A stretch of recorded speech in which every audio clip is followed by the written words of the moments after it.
حضرت اقدس نبی کریم صلی اللہ علیہ وسلم ایک مرتبہ تشریف فرمائے.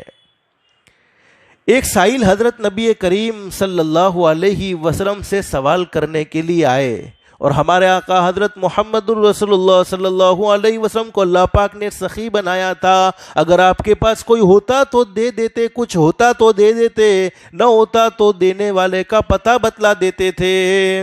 اب ہمارے نبی حضرت محمد الرسول اللہ صلی اللہ علیہ وسلم نے سائل سے کہا میرے پاس تو کچھ نہیں ہے، لیکن حضرت عثمان رضی اللہ تعالیٰ عنہ وہ مدینے کے مالداروں میں جن کا شمار ہے ان کا ایڈریس دے دیا کہ جاؤ وہاں چلے جاؤ، اللہ کے فضل و کرم سے تمہاری ضرورت پوری ہو جائے گی. اب وہ سائل پہنچے کس کے گھر پر؟ حضرت عثمان رضی اللہ تعالیٰ عنہ کے گھر پر. لیکن کتابوں میں لکھا ہے کہ حضرت عثمان رضی اللہ تعالیٰ عنہ اپنی بیوی سے لڑ رہے، جیسے آپ لوگ بھی لڑتے ہوں گے، جھگڑتے ہوں گے. ان کا وہ جھگڑا نہیں تھا جو آپ لوگ کرتے، جو میں کرتا ہوں.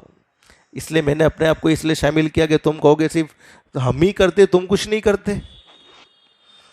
اب جھگڑا کس بات پر ہو رہا ہے کہ حضرت عثمان رضی اللہ تعالیٰ عنہ اپنی بیوی سے کہہ رہے، اس زمانے میں ایسی لائٹیں نہیں تھی، وہ تیل ہوتا تھا اس میں رسی ڈالتے تھے. آج کے زمانے میں بھی بہت سے لوگوں نے ایسا دیکھا ہے، اس میں رسی ڈالتے تھے اور اس کو جلاتے تھے جس سے روشنی ہوتی تھی. اب وہ جھگڑا اس بات کا کر رہے ہیں کہ رسی کو تو نے موٹا یعنی جاڑا کیوں رکھا جس کی وجہ سے تیل کا خرچ زیادہ ہوتا ہے. اب وہ سائل تو سوچ رہا ہے کہ اللہ کے نبی نے مجھے کیسے بخیل آدمی کے پاس بھیجا ہے کہ بس اتنے سے معاملے میں اپنی بیوی سے لڑتا ہے، تو آخر میری کیا مدد کرے گا. لیکن شہنشاہ کائنات حضرت محمد الرسول اللہ صلی اللہ علیہ وسلم کے بارے میں اللہ قرآن کریم میں فرماتے ہیں وَمَا يَنْتِقُ عَنِ الْهَوَىٰ إِنْ هُوَ إِلَّا وَحْيٌ يُوحَىٰ. اللہ فرماتے میرے محبوب کبھی اپنی مرضی سے بولتے نہیں ہیں، میرے محبوب کبھی اپنی مرضی سے بات نہیں کرتے. میرے محبوب جو بھی بولتے ہیں زبان میرے محبوب کی ہوا کرتی ہے، کلام تو خود رب العالمین کا ہوتا ہے. اب ساحل نے کہا کہ ہاں بھیجا کس نے؟ شہنشاہ کائنات نے بھیجا ہے. اب علماء نے بڑی عجیب بات بیان فرمائی ہے. اس سائل نے حضرت عثمان رضی اللہ تعالیٰ عنہ سے کچھ مقدار کا سوال کیا، حضرت عثمان رضی اللہ تعالیٰ عنہ نے اس مقدار سے کئی گنا بڑھ کر اسے عطا کیا. صحابہ کرام دلوں کے بڑے پاک اور صاف تھے، ہمارا جیسا بغض نہیں تھا. اور یہ میں اپنی مرضی سے نہیں کہتا، حدیث شریف میں لکھا ہے، فرمایا نبی کریم صلی اللہ علیہ وسلم نے میری امت پر قیامت کے قریب ایک زمانہ ایسا آنے والا ہے لوگوں کی زبان شہد سے زیادہ میٹھی ہوگی، لوگوں کی زبان مد سے زیادہ میٹھی ہوگی، لیکن دل بھیڑیوں سے زیادہ گندے ہوں گے. اور آج ہے کہ نہیں؟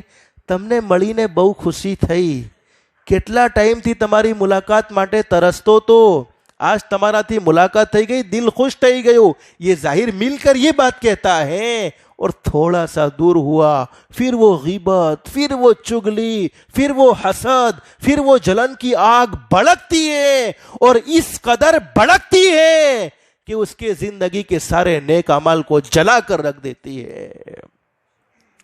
اب وہ سائل نے صاف سوال کر لیا، حضرت ایک بات پوچھنا چاہتا ہوں، ناراض نہ ہو جاؤ تو.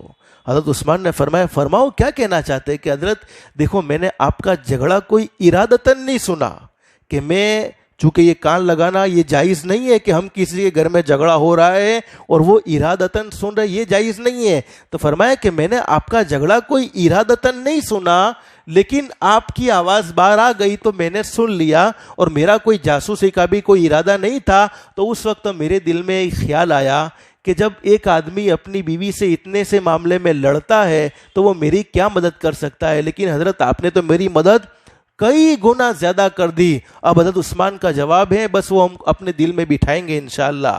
حضرت عثمان نے کیا فرمایا رضی اللہ تعالیٰ عنہ؟ فرمایا جس مال کی وجہ سے میں اپنی بیوی سے لڑتا تھا، کیا کہا؟ جس مال کی وجہ سے، جس مال کے اوپر میں اپنی بیوی سے لڑتا تھا، اس مال کا تو کل قیامت میں مجھے اللہ کو حساب دینا ہے، اور جو مال میں نے تجھے دیا ہے اس مال کا تو کل مجھے اللہ سے حساب لینا ہے.